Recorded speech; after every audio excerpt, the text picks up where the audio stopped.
അഞ്ചൽ ചോറനാട് മലവെട്ടം പ്ലാവറക്കോണം ശ്രീ ഭദ്ര മഹാവിഷ്ണു ക്ഷേത്രത്തിൽ നടത്തിയ അന്നദാനത്തിൽ ഭക്ഷ്യവിഷബാധ. കഴിഞ്ഞ 11-ാം തീയതി മുതൽ നടന്നുവന്ന ഉത്സവത്തിലെ 13-14 ദിവസങ്ങളിലെ അന്നദാനത്തിലാണ് ഭക്ഷ്യവിഷബാധ കണ്ടെത്തിയത്.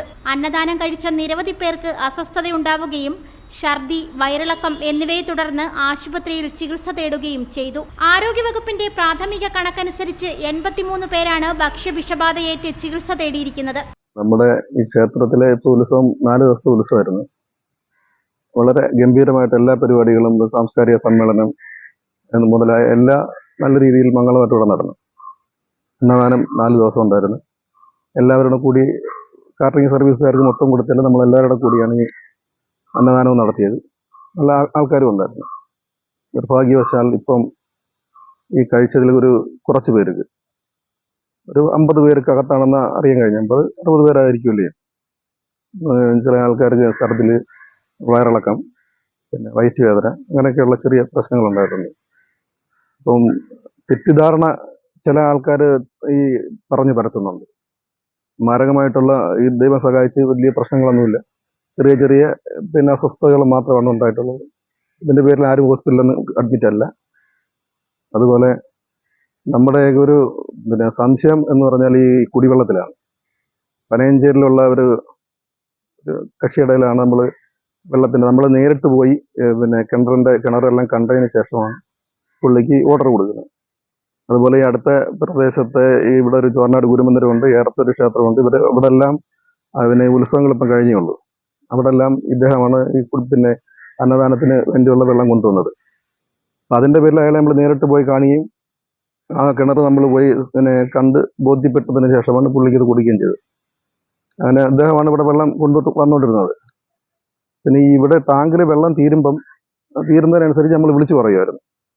അപ്പൊ ഇയാൾ ചിലപ്പം വെള്ളം കിട്ടാഞ്ഞിട്ട് ഇനി വേറെ എവിടെന്നെങ്കിലും കൊണ്ടുവന്നു എന്ന് നമുക്കറിയാൻ വയ്യ. അതിൻ്റെതാവാനാണ് സാധ്യത. അങ്ങനെ അതിന്റെ ഒരു സംശയം വന്ന് ഇങ്ങനെ ഹെൽത്തുകാരൊക്കെ വന്നു. ഇന്നലെ ഞങ്ങൾ രണ്ടും കൂടെ ഇത് വെള്ളം സാമ്പിൾ എടുത്ത് പുല്ലൂർ ഒരു ഓഫീസിൽ കൊണ്ടുപോയി ടെസ്റ്റ് ചെയ്യാൻ കൊടുത്തിട്ടുണ്ട്. അതിനൊരു 3-4 ദിവസത്തിനകം, 7 ദിവസം, ഇന്നിപ്പോൾ 2 ആയി, അതിന്റെ റിസൾട്ട് വരും. അല്ലാതെ പൊതുവെ ഇവിടെ ശാന്തമാണ്. ഈ ചില ആൾക്കാരെന്ന് പറയാൻ പറ്റത്തില്ല, തെറ്റിദ്ധാരണ പരത്തുന്നുണ്ട്. അങ്ങനെ ഒരു സംഭവങ്ങളും നിലവിൽ ഇവിടെ ഇല്ല. എല്ലാം മംഗളമായിട്ട് വിജയകരമായിട്ടാണ് ഇവിടെ എല്ലാ കാര്യങ്ങളും നടന്നിട്ടുള്ളത്. അത് ആൾക്കാരെ ഒന്ന് ബോധിപ്പിക്കണം, ക്ഷേത്രത്തിന്റെ ഭരണസമിതിയുടെ ഭാഗത്ത് നിന്ന് ബോധിപ്പിക്കണം എന്നുള്ളത് അറിയിക്കാനാണ് നമ്മൾ ഈ പറഞ്ഞത്. ഒരു കൊച്ചുകുട്ടി തിരുവനന്തപുരം സ്വകാര്യ ആശുപത്രിയിൽ ചികിത്സ കഴിഞ്ഞ് വീട്ടിൽ വിശ്രമിക്കുന്നതിനിടയിലാണ് ക്ഷേത്രത്തിൽ നിന്നും വാങ്ങിക്കൊണ്ടുവന്ന ഭക്ഷണം കഴിച്ച് കുട്ടിക്ക് വീണ്ടും സുഖമില്ലാതായത്. തുടർന്ന് കുട്ടിയെ തിരുവനന്തപുരം സ്വകാര്യ ആശുപത്രിയിൽ പ്രവേശിപ്പിച്ചു. അന്നദാനം കഴിച്ച നിരവധി പേർക്ക് ഭക്ഷ്യവിഷബാധയുണ്ടായി. ജനങ്ങളും ക്ഷേത്രം ഭാരവാഹികളും ചേർന്നാണ് ക്ഷേത്രത്തിൽ ഭക്ഷണം തയ്യാറാക്കിയത്. ഈ സംഭവത്തെ തുടർന്ന് വിശദീകരണവുമായി ക്ഷേത്രം ഭാരവാഹികളും രംഗത്തു വന്നു. ക്ഷേത്രത്തിലെ ചടങ്ങുകൾ ഒരു ബുദ്ധിമുട്ടുകളുമില്ലാതെയാണ് നടന്നത്. എന്നാൽ ഇതിനിടയിൽ പാചകത്തിനായി പുറത്തുനിന്നുമാണ് വെള്ളം കൊണ്ടുവന്നത്.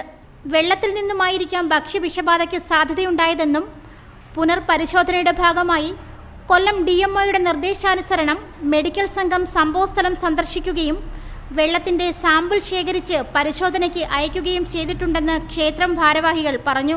വെള്ളത്തിൽ നിന്നുമാണ് ഭക്ഷ്യവിഷബാധയുണ്ടായതെന്നാണ് പ്രാഥമിക നിഗമനം. പരിശോധനയുടെ ഫലം പുറത്തു വന്നിട്ടില്ല. അഞ്ചൽ ആരോഗ്യവകുപ്പ് ഉദ്യോഗസ്ഥർ പൊതുജനങ്ങൾക്ക് നൽകുന്ന ഇത്തരത്തിലുള്ള വലിയ അന്നദാനത്തിന്റെയും മറ്റും മുന്നോടിയായി നടത്തേണ്ടുന്ന പരിശോധനകൾ ഒന്നും നടത്താറില്ല. ഈ ഭക്ഷ്യവിഷബാധയേറ്റത് ആരോഗ്യവകുപ്പ് മാധ്യമങ്ങളിൽ നിന്നും മറച്ചുവെക്കുന്ന സാഹചര്യമാണ് നിലവിലുണ്ടായത്. ഇപ്പോൾ നടന്ന ഭക്ഷ്യവിഷബാധയ്ക്ക് ശേഷം മറ്റു ക്ഷേത്രങ്ങളിലും ഗുരുമന്ദിരങ്ങളിൽ നടന്ന അന്നദാനങ്ങളിലുമൊക്കെ മെഡിക്കൽ സംഘമെത്തി പരിശോധന നടത്തി. ഇപ്പോഴും പലരും വീടുകളിലും ആശുപത്രികളിലും ചികിത്സയിലാണ്. റിപ്പോർട്ടർ സജി, അഞ്ചൽ. കൊട്ടാരക്കരയിൽ 1 രൂപയ്ക്ക് ബ്രാൻഡഡ് ടീഷർട്ട് 500 പേർക്ക്.